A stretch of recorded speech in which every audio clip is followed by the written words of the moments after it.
Did I freeze? You definitely froze. You sure did.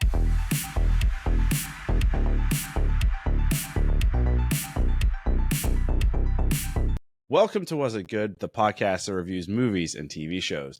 Today we are talking Paramount Plus's newest series, Knuckles.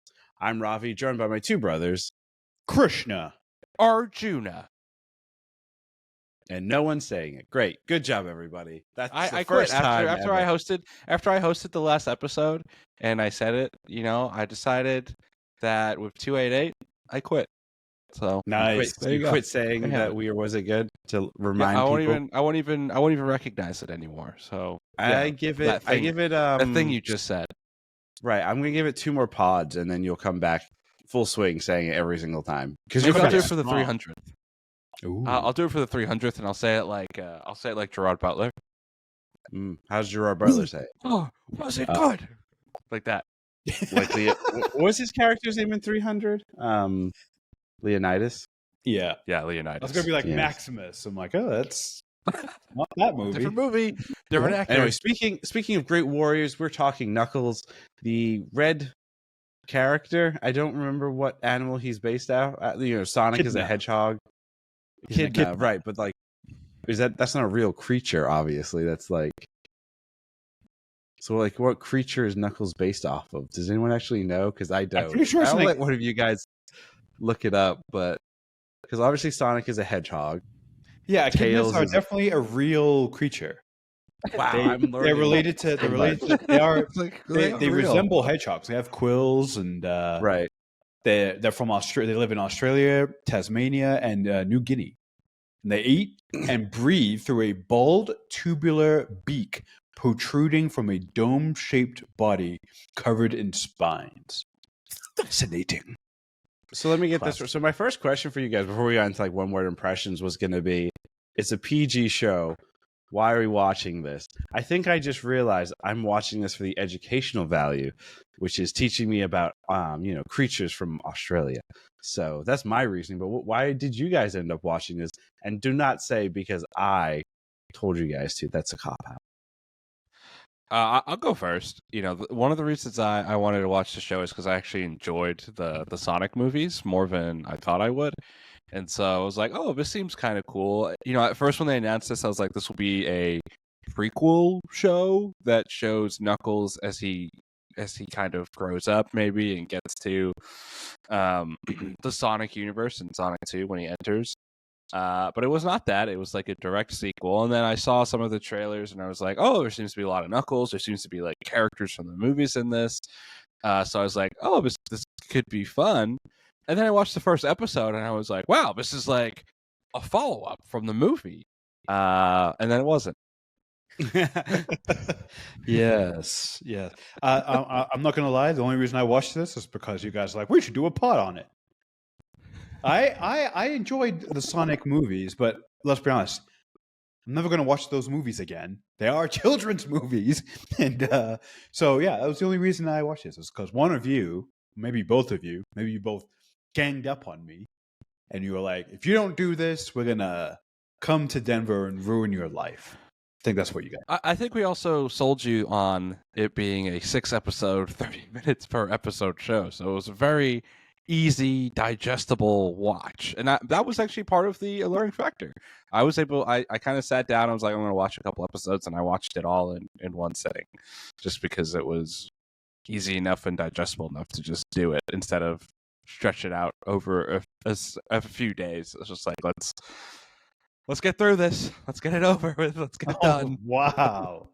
Ripping the Band-Aid off. It's interesting too because the show, the showrunners and writers, a lot of them worked on the first 2 Sonic films, and they even said like they approached this as a 3rd film in the franchise, which I think is interesting because like watching the whole thing, I watched it in 2 sittings, first 3 and then the second 3, and the main reason is because like I had a hard time just kind of like sitting with it because while it's 30-minute little episodes, there was a lot of like dragging things out. Like it could have definitely been condensed into a film as opposed to a 3-hour film split across 6 episodes.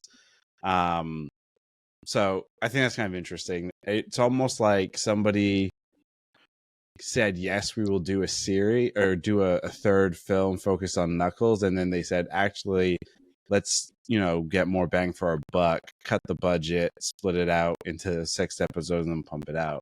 Because the other thing that's interesting is it's called Knuckles, but how much Knuckles is actually in the show? Yeah, it should have been called Whipple, because it felt like the Whipple show, to be honest. It definitely felt like Knuckles got sidelined a bit. Some episodes where he was like not really in it. Even the finale, where with the bowling tournament, Knuckles isn't even at the tournament. That doesn't actually make any sense.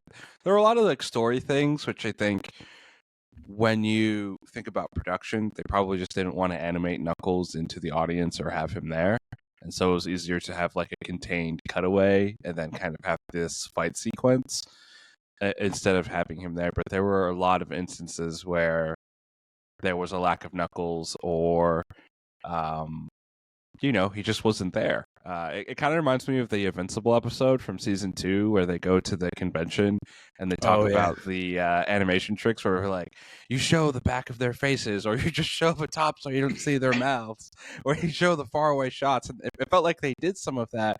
Like I think it was episode 4 where Whipple gets captured and has this whole spiritual kind of awakening or whatever, and you only hear Knuckles like on the phone or in his ear.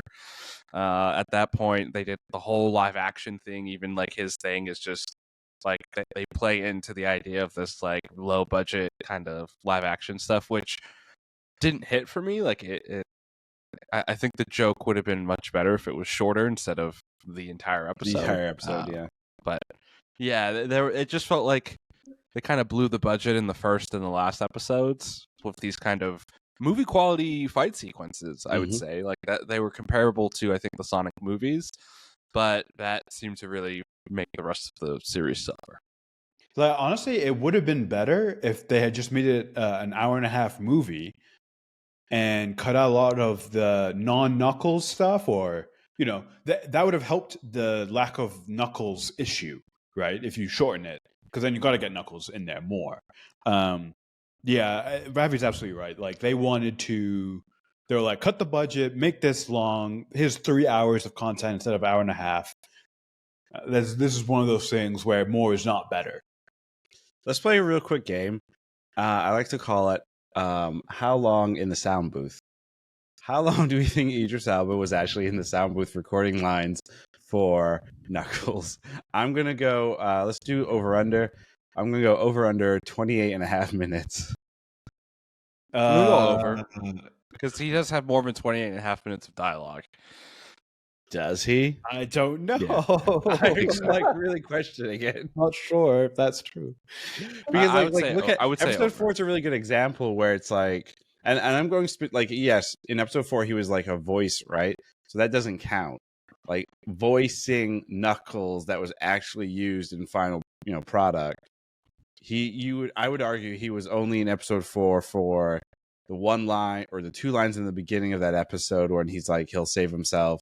And then at the very end where it's like, let's go to Reno, or you're ready or whatever.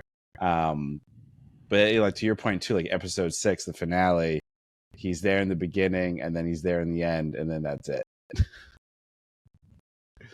So yeah, I would go over 28 because retakes and stuff, but I don't think it'd be much more than that. Probably it was definitely he was there for a day. It wasn't more than it wasn't. No, it for wasn't sure, more than a day's work. Single day, because they're probably paying him like a day rate or whatever. But I mean, what's also interesting, he's listed as an EP on this as well, Idris Elba. So I mean, the thing is, my main reason for watching this is because like I think Idris Elba is a fantastic actor. He has done a wide variety of different characters and things, ranging from being a like a marketing VP for Dunder Mifflin, putting on an American accent in that, to playing this beat up cop in Luther.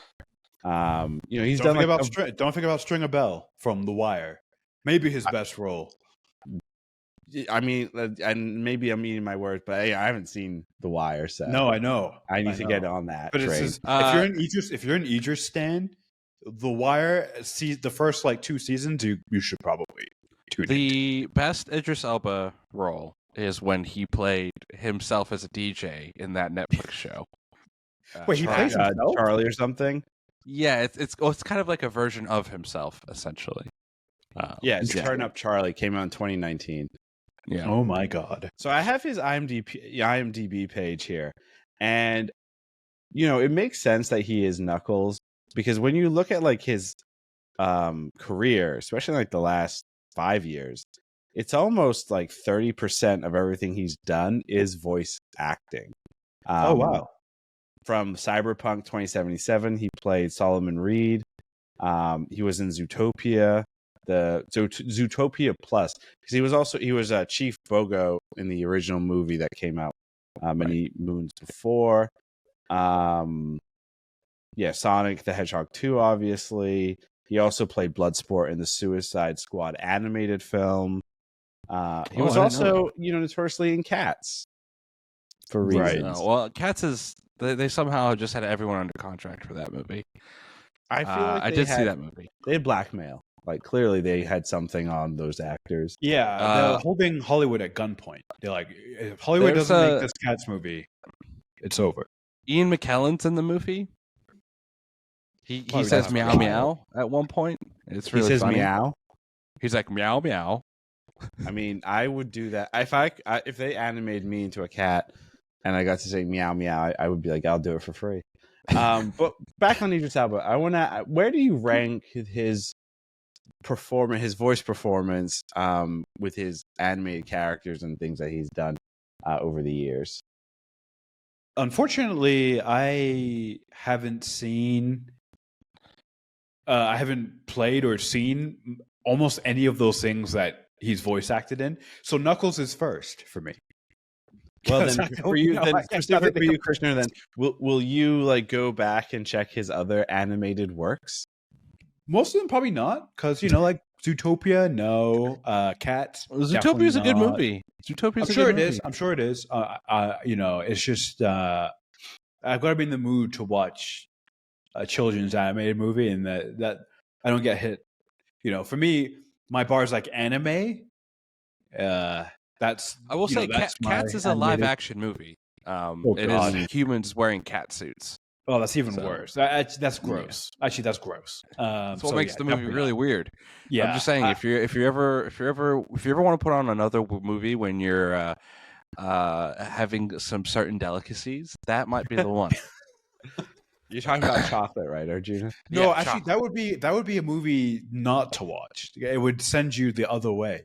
Like the movies that they recommend for certain delicacies are like Shrek 2 and that Will Smith rom-com with Kevin James, and I forget Hitch.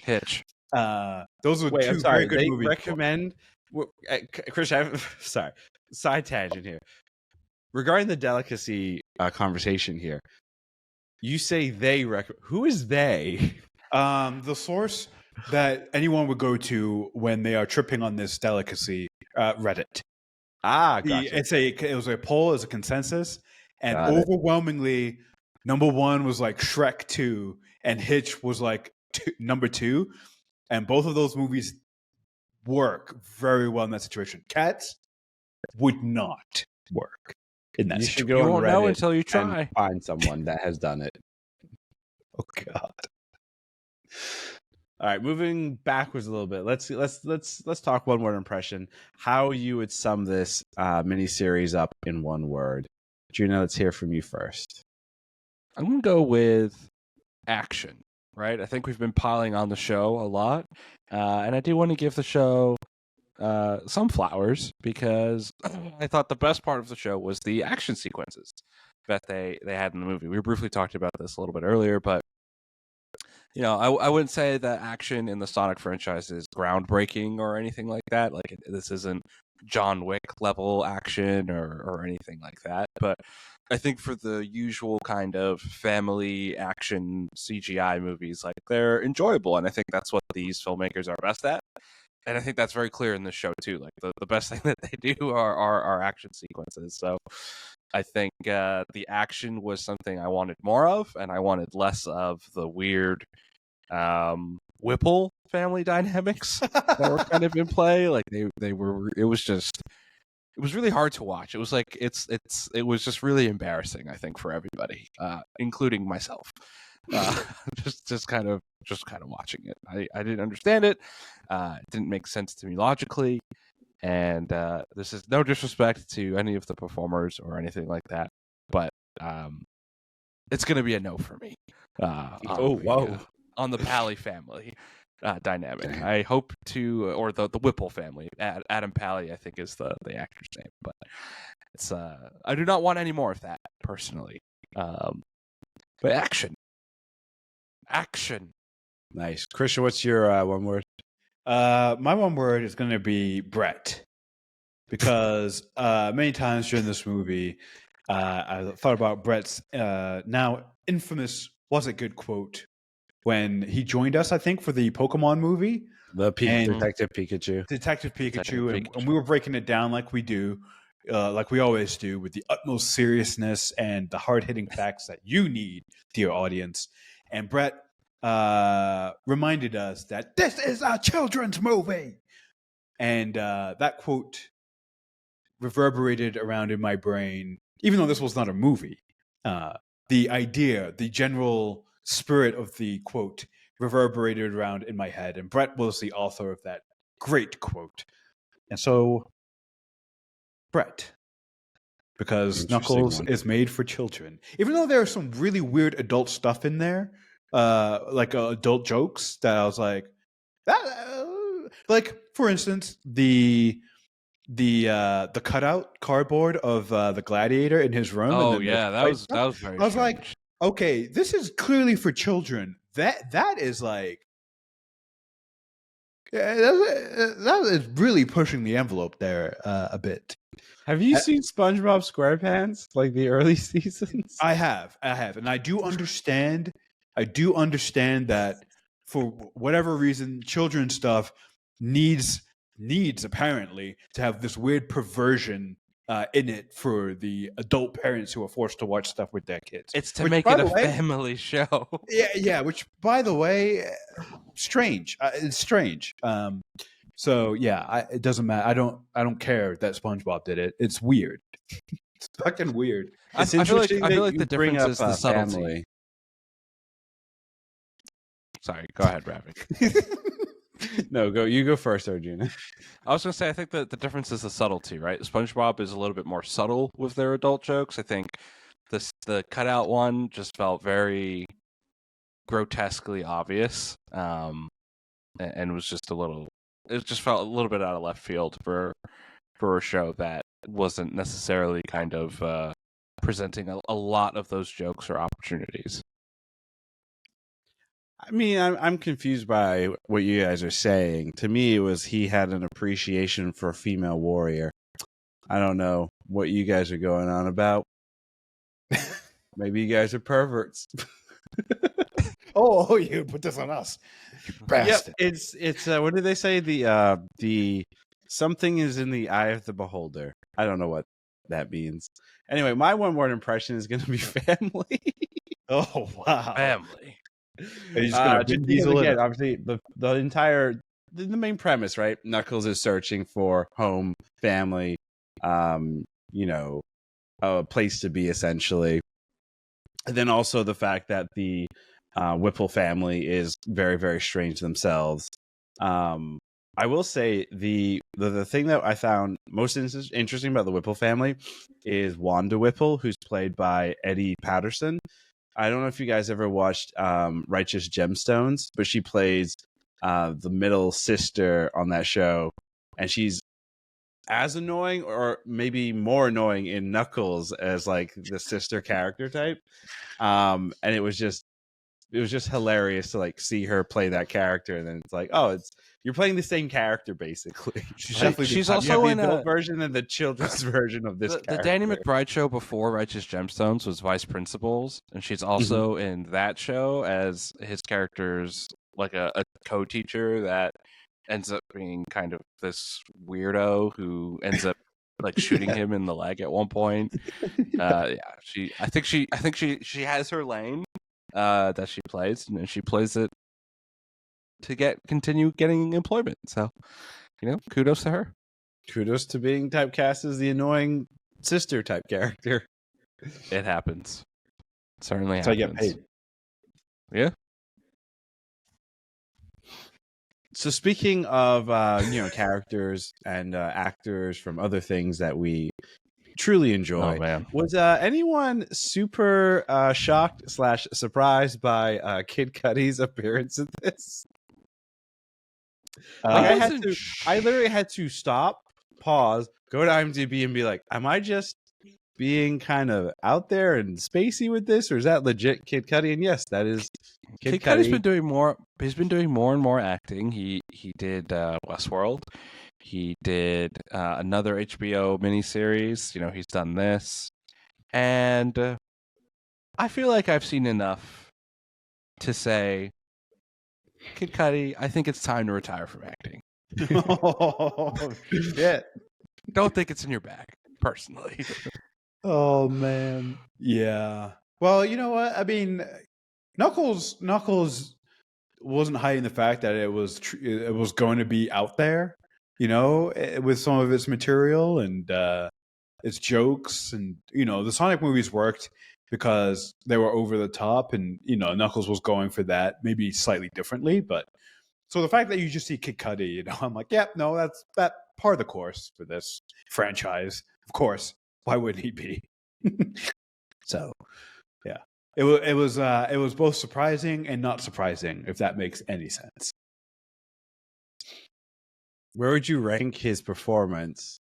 So I've got his his IMDb page up here.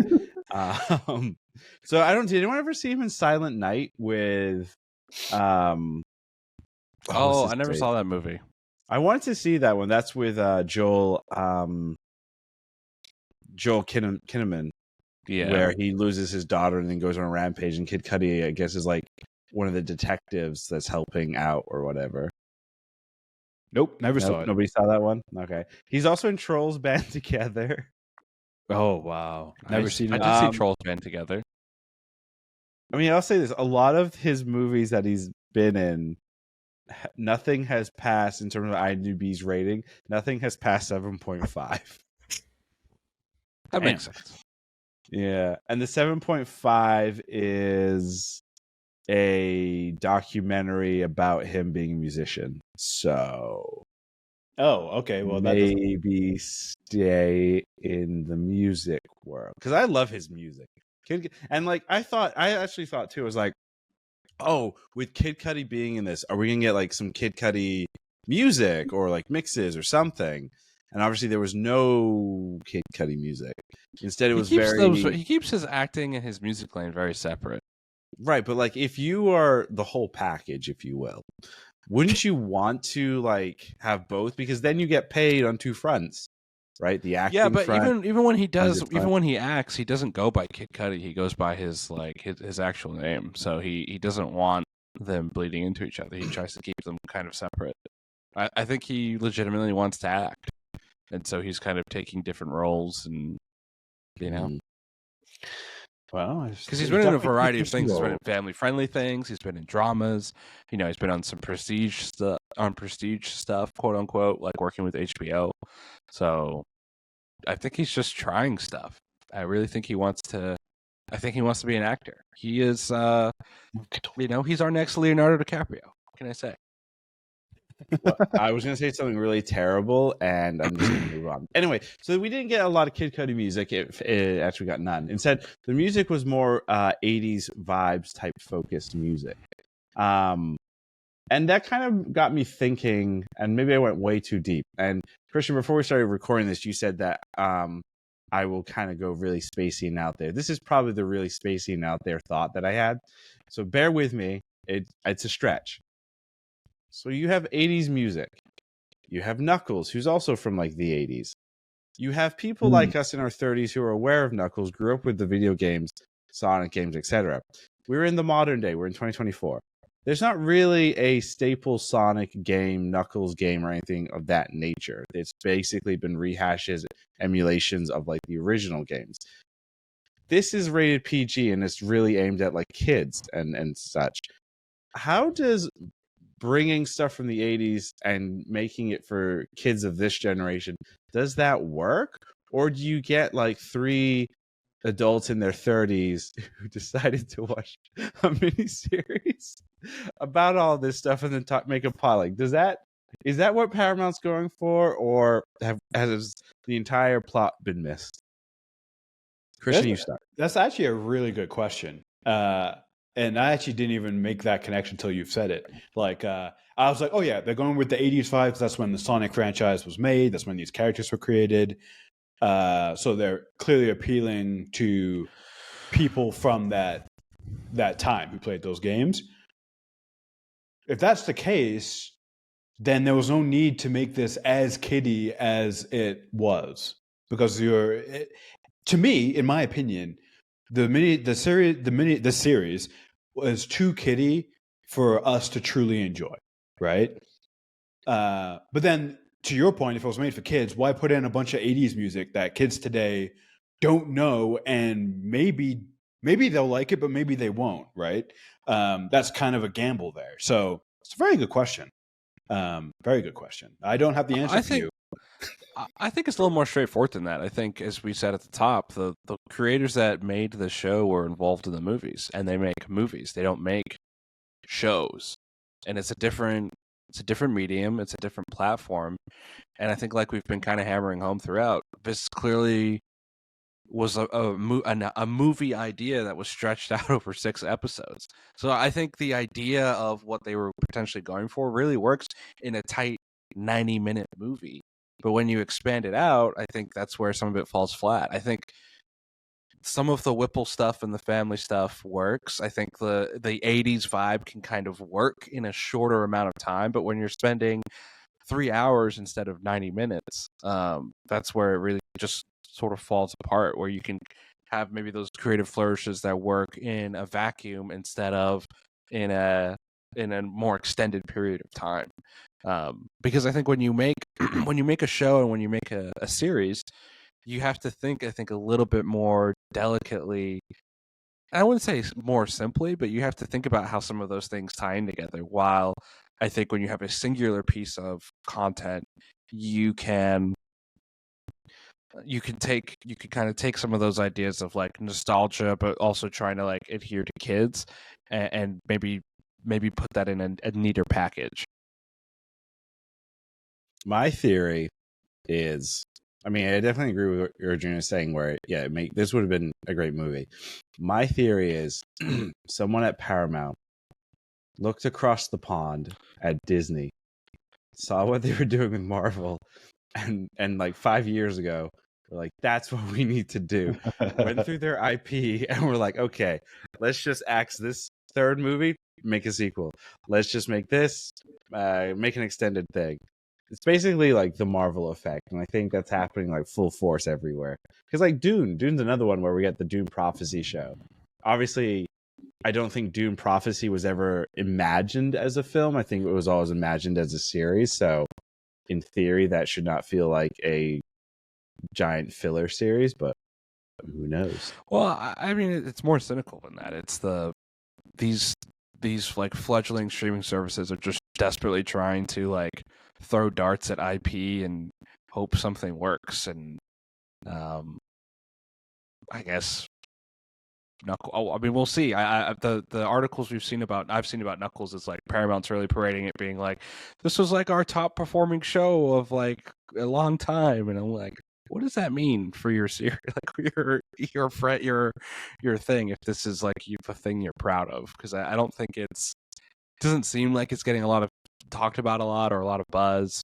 It doesn't feel like it's a show that people are really kind of hammering on about, versus like an X-Men 97 or some of these other, or like even a Shogun, which is like more of an original show based off of a book, or any of these other kind of things that are out. So, but I think also like it's also tricky because it is, again, it's a kids show, right? So different like your bigger, like your slash films, your colliders, your your big editorial blog sites that focus on content. I don't know if they're going to necessarily give it as much attention because they know that their audience is the 20 to like 45, 50-year-old group, right? As opposed to, if this is a PG rated show, this is gearing towards, or supposed to be gearing towards, like that younger generation.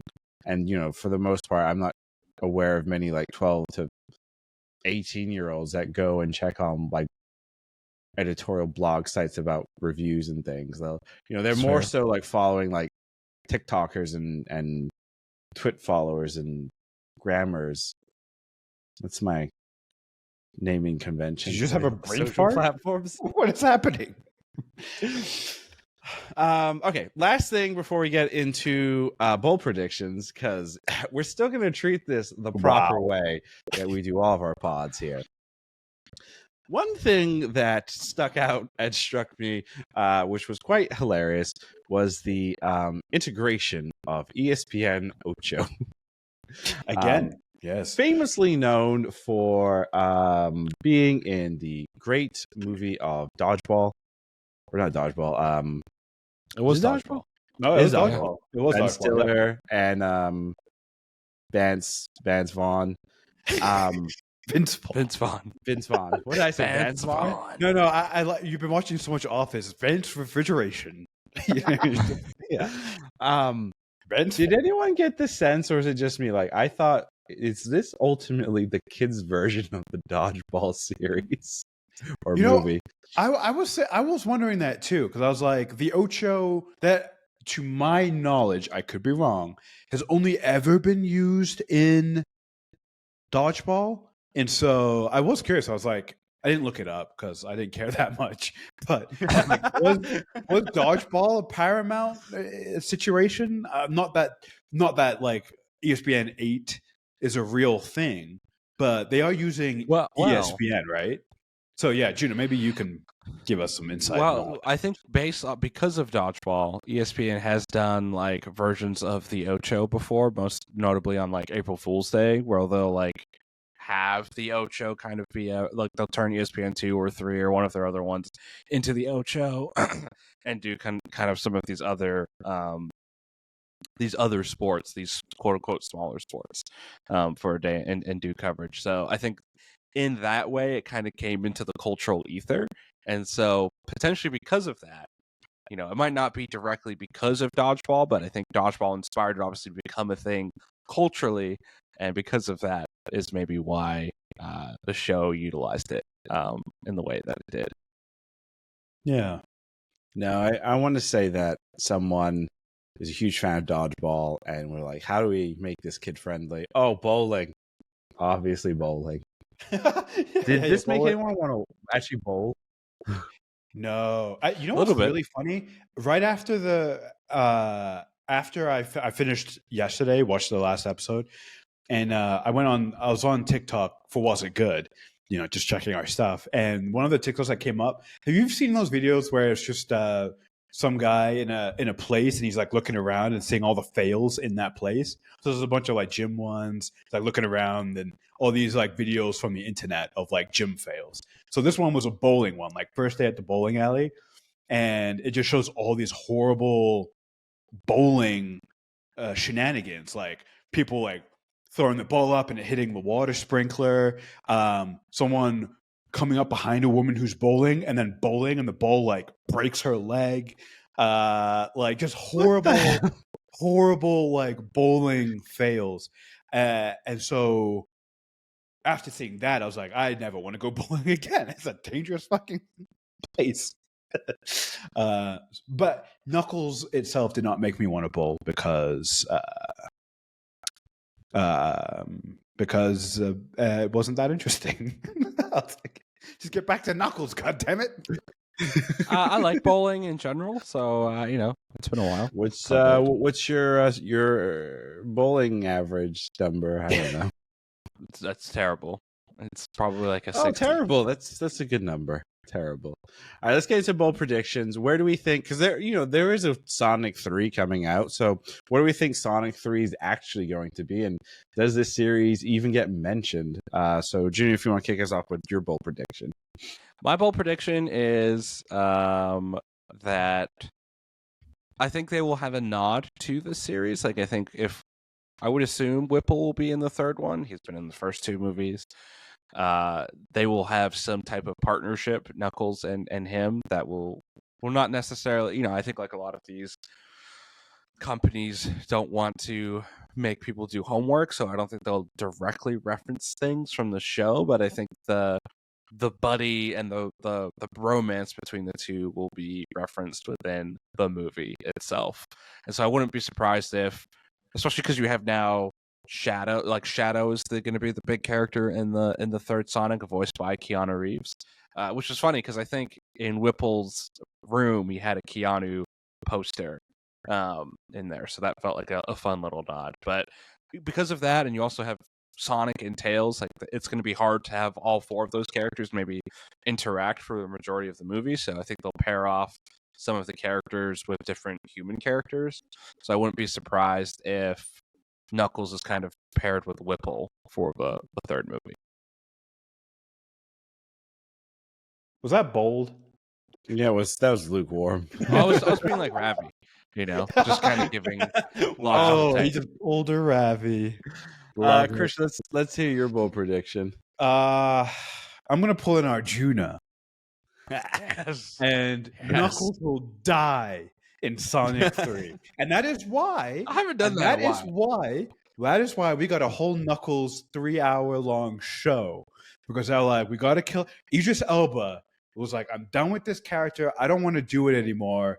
And they were like, okay, fine. But then give us this mini series that apparently my whole thing is wrong because they're making a Knuckles. They want to do more. Do they want to do more seasons of Knuckles, or do we not know they that said yet? the standard boilerplate answer for like, if the audience wants it, we'll make more. Like if essentially if the show does well, which again, they don't really release streaming numbers, so it's hard to know what success is for the company. So anyway, I'm gonna stick by it. It doesn't matter. Knuckles will die in Sonic 3, and that's why we got this show. Wade Whipple will be really sad, and I wish I could say that Wade Whipple will also die in Sonic 3, but I'm sure that's probably a step too far. No humans can die in the Sonic movies that we care about, and so I'll just leave it at Knuckles. Robotnik almost died. If Jim Carrey had actually went ahead and retired, he would have stayed dead for the third movie. But he's like, nah, I'm coming back. So he's coming back. He's coming back, yeah. My bold prediction is going to be super bold. I'm going to say that Wade gets thrown into a ring portal thing, and Knuckles goes after him, and therefore you don't see Wade or Knuckles in the third film. It starts out that way, and they're not even in the third film. And then your second season of Knuckles is their adventure in Ringworld. Boom. That's how you do a bold prediction. Yeah, that's pretty good. A bold prediction. Oh, man. All right, I think it's also now time to ask that age-old question. We're just moving right along here. That's good. You want a nice, easy 10-second pod. That's called a vibe. Krishna, kick us off. Ooh. Ravi. Was Knuckles good? Oh, man, this is tough. I'm an adult, so I have to say no.